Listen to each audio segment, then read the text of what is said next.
right, are you ready?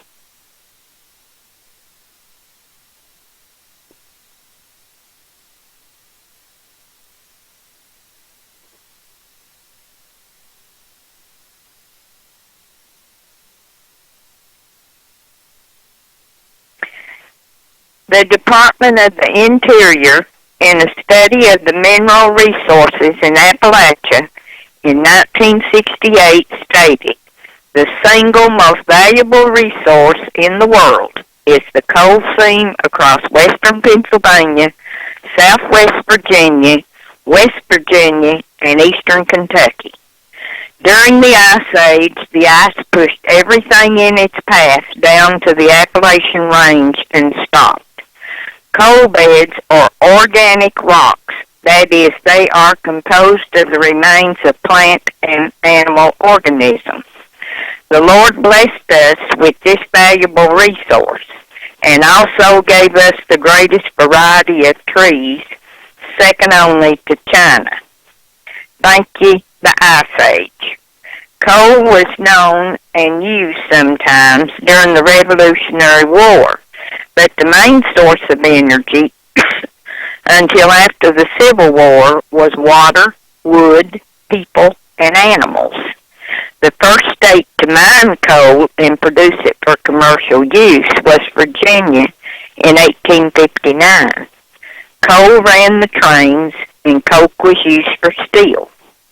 The American Association in the late 1800s and early 1900s owned 70,000 acres of mineral rights in Bell County, in Claiborne and Campbell County, Tennessee, and Lee County, Virginia.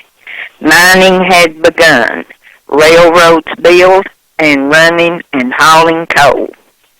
In 1970, during the Nixon presidency, the Environmental Protection Agency was established in the executive branch as an independent agency. Its mandate is to coordinate attacks on environmental pollution in cooperation with state and local governments. The EPA has the authority to control and reduce pollution in areas of air, water, waste, pesticides, noise, and radiation, with far-reaching powers in the controls of the legislative and executive branch.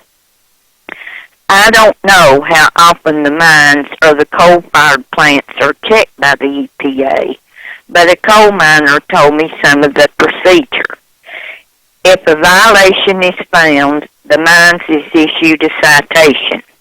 There is a daily fine until the problem is fixed. Depending on the size of the problem, the mines may have to shut down or part shut down, and the men go home without pay until it is corrected. The EP comes back to see the problem is resolved. Then the mines is put on a performance program for 1 year, and any problem in that year is double fined. Some of the problems are dust or road dust from trucks, noisy equipment, or rainwater runoff. No water can be discharged from mine property without going through settlement ponds. Water samples are required 3 times a week at company cost from around the community. All equipment has to meet emission standards, even if the equipment was built before the standards were in place. Some of this equipment can cost $1 million. If it doesn't meet the standards, then their account has to be kept of every gallon of fuel that goes through it, and a carbon tax is paid per gallon. EPA also sets the standards for the coal-fired plants. Coal seams may contain metals that the EPA deems harmful, and these coal seams have to be shut down. Does this mean they control what can be mined? Not all coal goes through coal-fired plants. All coal-fired plants pay a carbon emission tax. I don't know how they set the rates for that, but it always seems to be going up, and that cost is, of course, passed on to the utility companies. Guess who the utility companies pass it on to? When a mine closes, sometimes it just shuts down, takes the loss, lays everybody off. If it is the small mines, usually 100 men or more. If it is going to affect 45 people or more, the company is required to give a 60-day notice and 60 days pay. Health insurance is lost unless you take COBRA, and you can roll your IRA to something else. Kentucky has lost 8,000 coal jobs since 2009 and 68,000 coal-related jobs nationwide in coal communities. The domino effect then is the railroad has less coal to haul. They have a layoff, and depending on how big the loss and how deep the dip in the economy, then they close local shops that maintain repairs on train engines. Example, Corbin shop closed. 400 men lost their jobs. Some have the options of relocating. What is the loss to the Corbin community? Mine equipment companies are affected. Can't sell you equipment, cut down on production, layoff, and economic loss to those families and communities. Local mine equipment companies that repair mine equipment lose work. Layoffs are necessary. These layoffs in the mines and connected industries, many cases, are employee terminations and termination of the mine job altogether. The EPA can really regulate a closure, temporary shutdown, or cause cuts in profit or increases in operation cost until a corporation will sell. In any event, no mines or any natural resource or public utility should be sold to a foreign corporation, but they are. No mine shut down because of EPA violations should be sold and mined by its new owner. The Kentucky Senate this year, in 2017, voted to lift the state's ban on nuclear power plants. State law prohibits nuclear power plants from being built in Kentucky until the U.S. has a permanent storage facility for the radioactive waste. God forbid it should be in the mountains and deep mines of eastern Kentucky. Cumberland Gap Park and state parks have acquired thousands of acres in the last few years around the park and around the mining areas that have been shut down by the EPA, one way or another. Google says 28% of the nation's total surface is owned by the government. 2.227 billion acres. How did they come by? Oscar Wilde wrote, "Please don't talk to me about the weather. When people talk to me about the weather, I feel certain they mean something else." And Alan Karuba says, any government official that talks about the climate is really talking about the scheme to generate revenue from taxes and from the people who will benefit from the scheme. Come to think of it, the EPA has outlawed a lot of things. Commodes and kits to repair them.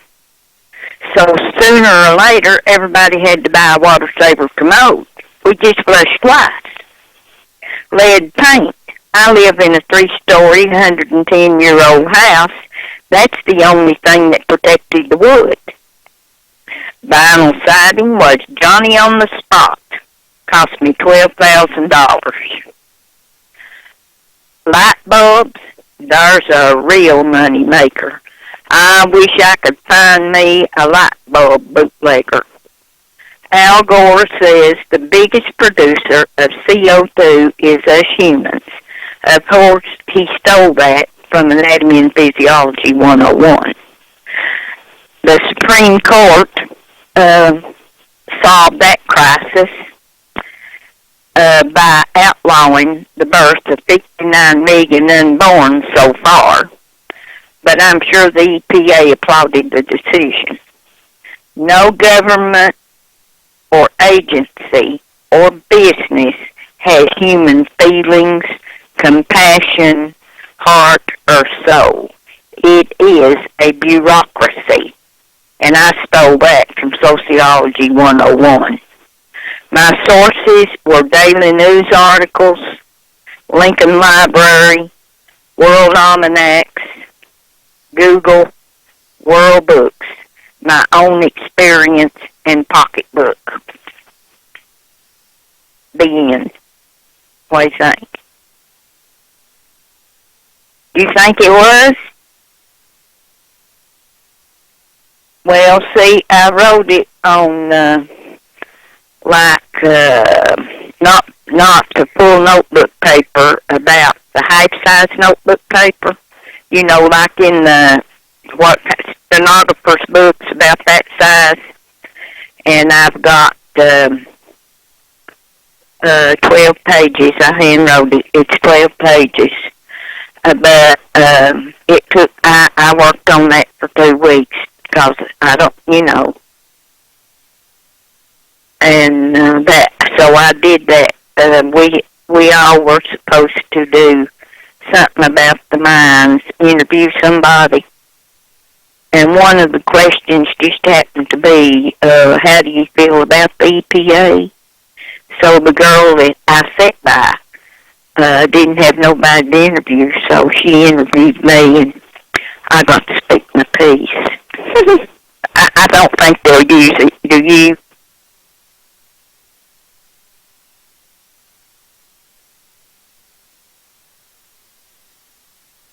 No, I didn't get no academic award for this. I got an academic award for opening my mouth and correcting all this stuff that went on in class.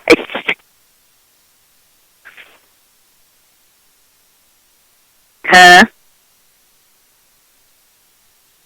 Well, you see, this school is liberal, and it is totally against the coal mines. Now, they ain't figured out yet that they're losing money because these coal miners had to pay for their kids to go to school because they made too much money to get grants. They ain't figured that out yet. And so it was an Appalachian culture class. And it was one-sided. We had 3 movies. We didn't really have no discussion, and these kids sat there like a knot on the log. I finally got 1 or 2 of them to talk to me, but nobody said a word. Nobody said nothing. And Jordan told one of them boys in class, he said, my grandmother's in that class with you. He said, is that the woman that back talks to the teacher all the time? So she recommended me for an academic award. What do you think? You think she learned something?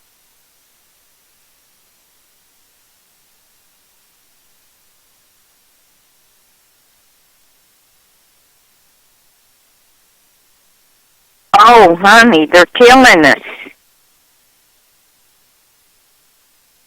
They're killing us. And when the EPA outlaws something, they always is a product, always standing back and ready to roll out. And what is scary to me, that they're going to get rid of the mines, and we're going to have us a little nuclear power plant here. And I didn't say this in this thing, but one of the main reasons that they have never let nuclear come in here is because we sit on the San Andreas fault, and we do have earthquakes here. And that would be quite a disaster, wouldn't it? Yeah, it would. Oh, well, see, Oak Ridge was a secret. And a lot of people from, well, I know Tookum's sister worked there, and Mammy's sister, Bessie Patterson, worked there. That was a good job they took these young women, but they didn't know what they was doing, making. And a woman that I know that lives at No Town told me that in the 1940s that the old man that lived in No Town said that the government trucks was seen at the abandoned mine sites. And there's a lot of cancer in No Town. And there is a lot of cancer from people born after 1940 in East End. There is a lot of people that I went to school with that's dead from it that lived out there. And a lot that has got it now. And the Tannery backwash didn't get East End. The water that come through East End and flooded it come from the lake. And we always wonder, me and another woman, always wonder, did they put some of that waste up on the mountain there? Because it's possible. And her aunt was one of the people who worked there that was a big person who knew where everything was put, but she would never open her mouth.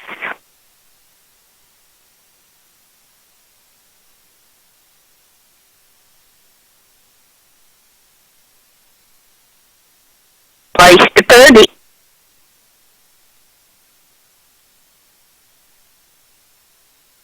Yeah, the deep mines. You think about it.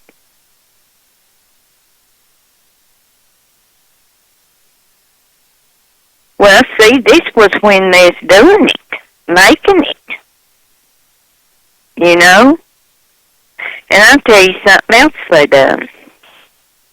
I had a patient all the time up in, when I worked ICU, and he was Mr. Robbins. He was kin to Miss Green up here. And he was sick. Well, he was in, I guess, Fort Bragg. He was in Airborne during the Second World War.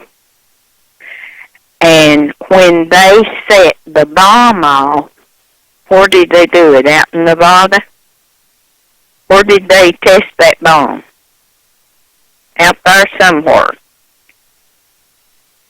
When they did that, they loaded up 2,000 of them men, either 200 or 2,000, and he was one of them. They loaded them up, and they took them out there, and at gunpoint, they put them off of that plane. This is what he told me. And exposed them to radiation as guinea pigs. And that man was sick with every kind of thing you could have now. And now we're talking about the 80s. And even his family, his children that was born after that, had all kinds of problems. And when they was getting ready to send people to Grenada, I kept calling and tried to talk to Andy, but I didn't call everywhere on the air. And he still holds that against me. And they let him call me, but Janice Pratt is who tormented him to death. And they let him call me, and he said, they told me to tell you that they could send me anywhere they wanted to send me, that they had marched people through the radiation when the bomb was set off in Nevada, tested. And I said, you tell them I know very well that. Would they like to know the name of one of the men that's still alive? And they never seen him.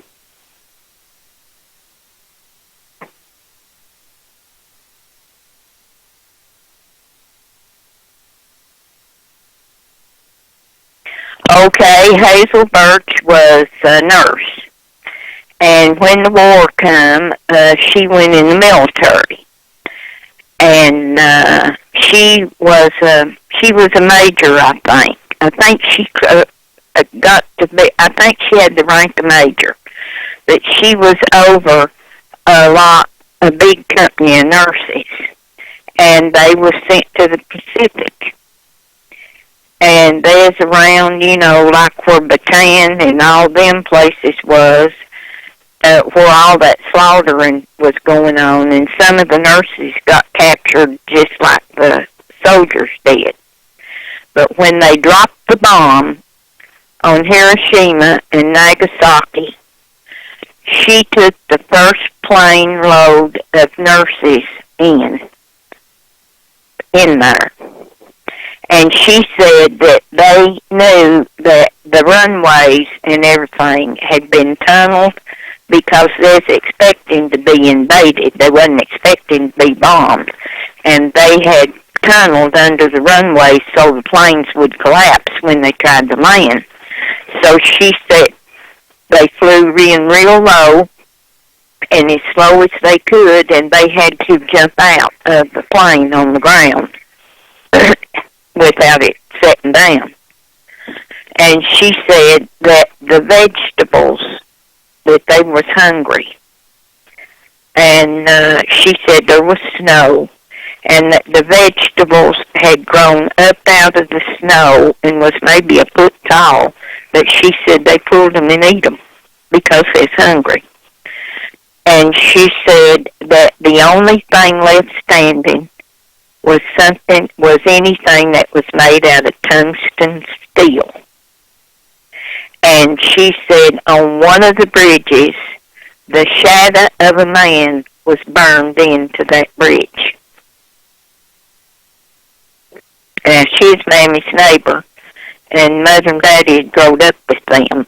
She was raised right behind Mammy, so when, I don't know, was it when Mammy died? She come over to the table and sat and told us all that, and it's in the old Middlesboro book about the art, the section on the Birch family. Her story's in there.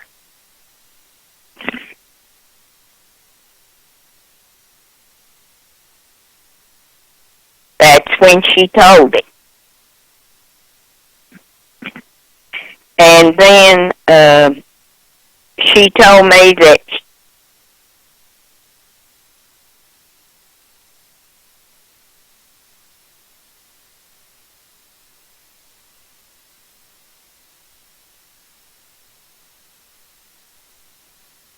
she dug the sewer line and the water line with a pick from the top of that hill down to the road herself. And she hadn't, when Mammy died, she hadn't been living there but about 5 or 6 years. And in fact,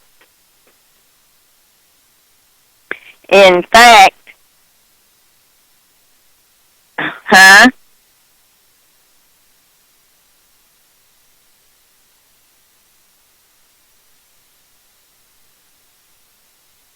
You didn't have to. Now, let me tell you, Mayburn is 92 years old. And when I'm doing this, I ask her, I said, Mayburn, because they have demonized them mining camps like I don't know what.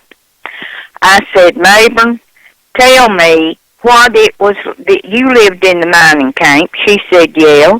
I said, tell me what it was like. She said, oh, Maryann, it was wonderful.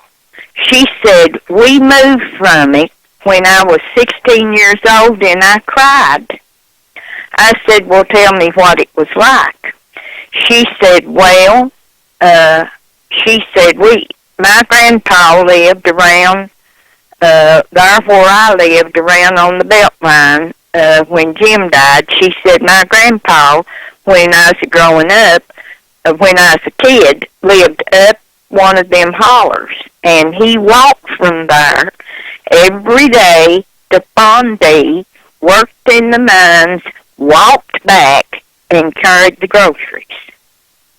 And she said, when we moved in the mining camp, she said they had built new houses, which they had. Now, people now think they're shacks, but in the 1920s, that was a house.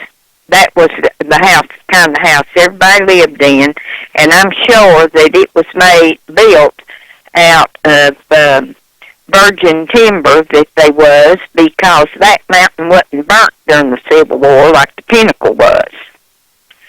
And old Bill Gibbons had the sawmill up there, and he provided the lumber. So she said we had a nice house, and we had running water. She said we had a doctor, and she said after we'd been there 2 years, they built us a brand new school. And she said we had the commissary, and you could get anything out of the commissary that you needed. They had everything that the grocery store had. And she said, I cried when we moved from there. She said, and they run a passenger train once a week, and they would ride you to Tennessee or the other camps for 10 cents. Well, now, Woodrow Gilbert was the old preacher, and he ain't been dead too many years. And I was in his house all the time because his wife was my patient, and he had been married to mother's niece or mother's sister for 3 days, and she crawled out the bedroom window and ran off in the middle of the night and married who she wanted to. So he knowed Lucy and everybody, and he told me when his family moved from Tennessee, I guess in the teens, that there was no road in Hicknight, and that all their furniture and stuff had to be moved on the train. And Mr. Trent, the old black man that lived up on Parker Lane, that was the daddy of all them Trents, he told me that he went to work in the mines when he was 14 years old. And everybody had to walk. People didn't have cars. There was no bus service. There wasn't even roads to some of them places. You had to walk the railroad. And he said that he went to work when he was 14. He lived up there with his mother. And he said every evening he walked up to the mines, and he said one day the train stopped, the coal train stopped, and he said the man said, "Son, where are you going up through here every day at this time?" And he said, "Well, I'm going to work at the mines." He said, "If you'll be here this time every day, I'll ride you in." Okay, Mr. Earls, C.C. Earls, he walked to the mines every shift he had worked and walked back. That's how you got there. So to have a camp to where the men would be available to work, where they had their families, and where it was like a little community. You had everything that you needed. But, that's been outlawed now.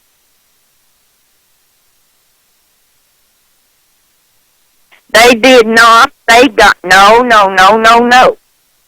You got paid with money, and then you bought scrip. Now, if you run out of money, and needed something at the commissary before your payday, then they would let you have script, and then they would take that out of your next payday. Now, at the time, Mike, that was a good way. Now, it's like the welfare system. When the welfare system first went in, it served a purpose, but they can't never let nothing die. They have to just keep on and on and on. And that's what they done at the mines. Now, Mother was born in Hignite Holler. And Lucy's husband was dead. And she had two boys that was old enough, but they worked in mines up there. And she lived up there.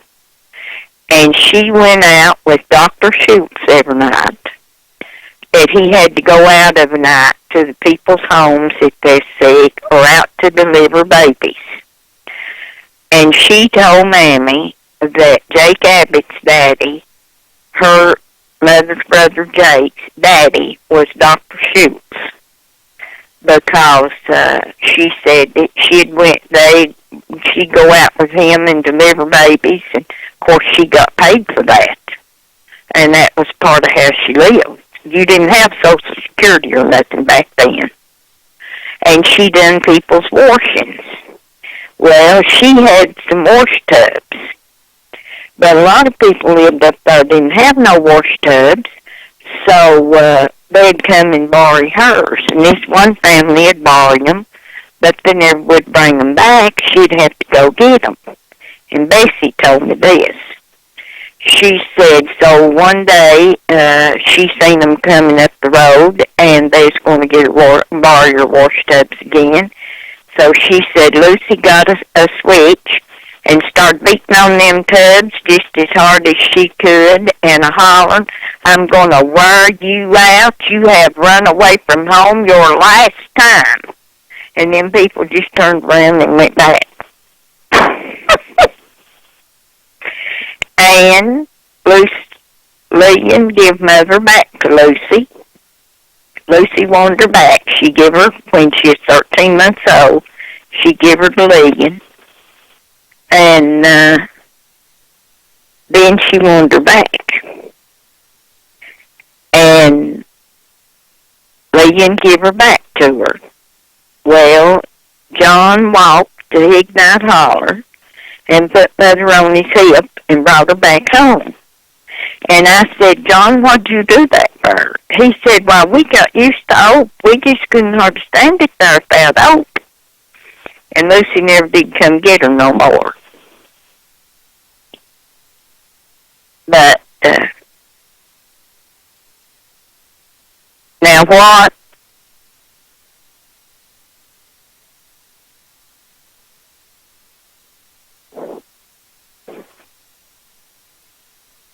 From the time he was 14,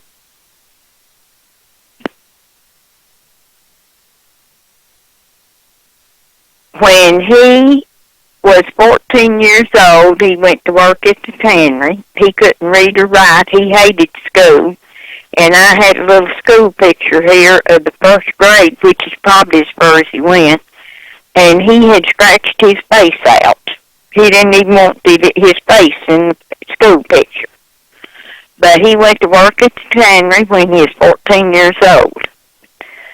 And tannery, and when the Second World War came, he got drafted. And there was a big need for leather, for the boots, and for the belts, and for the war. And the tannery wrote letters to the War Department to let him come home to work at the tannery because he had done every job there. And they needed him worse than the war did. And I've got the letters. And the War Department let him come home. And he worked at the tannery.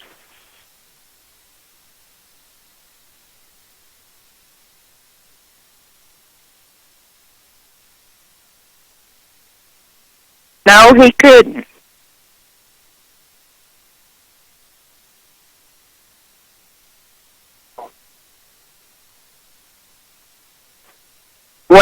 Now, who went? Who was stationed with him? He's in Mississippi. They didn't even have a gun. They trained with axe handles. They didn't. They wasn't even enough guns to train. And who went with him was Cecil Wilmot. He was stationed where John was, and he wrote Mammy the letters, and he read Mammy's letters to John. And I've got my picture with John in his uniform, and I'm about 3 years old, and he bought me a monkey back. When he come home, he bought me a monkey. And I call that monkey Charlie. I've got my picture with him. And I call that monkey Charlie because we had a neighbor on Lake Hill. And I said, well, this looks just like Charlie. And when we went to their house one time, I told him, I said, you know, you look just like my monkey. I named it after you.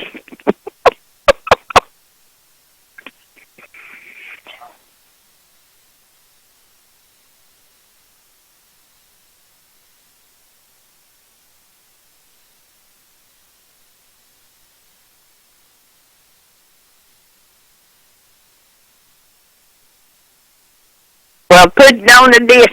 Put it on the disc. Okay. Okay, bye.